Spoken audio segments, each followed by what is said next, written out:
जब कोई सत्ताधारी दल या विपक्षी दल किसी क्षेत्र विशेष के नैतिक सवालों का जवाब देने से कतराने लगे तो सवाल उस क्षेत्र की जनता से पूछना लाजमी हो जाता है।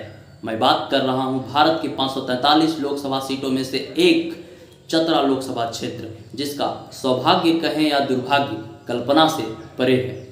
सन 1957 से लेकर आज तक चतरा लोकसभा क्षेत्र को एक ऐसा सांसद, एक ऐसा नेता नहीं मिला जो चतरा के माटी का मूल निवासी हो, जिसमें इस क्षेत्र की कुशल नेतृत्व तथा प्रतिनिधित्व की क्षमता हो, जो चतरा के मूल समस्याओं से अवगत हो, जो सदन में इस क्षेत्र की समस्याओं के लिए अपनत्व के साथ अपना आवाज बुलंद कर सके।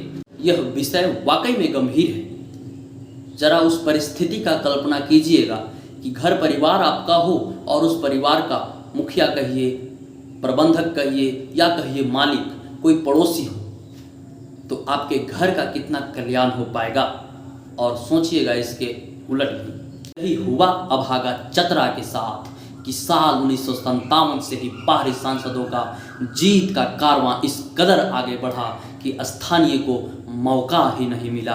अब तक की सांसदों की बात करें तो विजया राजे, शंकर दयाल सिंह, सुखदेव वर्मा, रंजीत सिंह, योगेश्वर प्रसाद योगेश, उपेंद्र नाथ वर्मा, धीरेन्द्र अग्रवाल, नागमणि कुशवाहा, इंद्र सिंह नामधारी या अभी वर्तमान में लगातार 2 बार से सुनील कुमार सिंह, सारे के सारे बाहरी हैं, सारे के सारे बाहरी हैं। मैं चतरा संसदीय क्षेत्र का निवासी सह युवा होने की हैसियत से यह बातें कह रहा हूँ, यह जानते हुए कि भारतीय संविधान में किसी भी भारतीय नागरिक को भारत के किसी भी हिस्से से चुनाव लड़ने का पूरा अधिकार है। परंतु सवाल सिर्फ संवैधानिक मूल्यों का ही नहीं अपितु नैतिक मूल्यों का भी है कि क्या चतरा की जनता, कि क्या चतरा के युवा 21वीं सदी में भी अपना नेतृत्व करने में असक्षम है। क्यों आज तक के राजनीतिक इतिहास में चतरा संसदीय क्षेत्र का नेतृत्व बाहरी सांसदों के हाथों में रहा।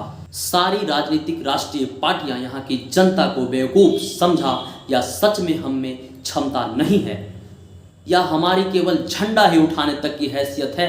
सवाल हमसे, आपसे, हम सब लोगों से है कि चतरा लोकसभा क्षेत्र का पहचान किससे था, किससे है और 2024 में किससे होगा। 18वीं लोकसभा चुनाव 2024 में होना है और यह चुनाव निकट है और इस भविष्य निर्धारण की घड़ी में जरा सोचिएगा कि क्या चतरा की धरती इतनी बंजर हो चुकी है कि अपने क्षेत्र के विकास के लिए, अपने क्षेत्र की समस्याओं का समाधान पाने के लिए, अपने क्षेत्र के लोगों की आवाज बनने के लिए एक नेता नहीं पैदा कर सकती या इसे होने नहीं दिया जा रहा है।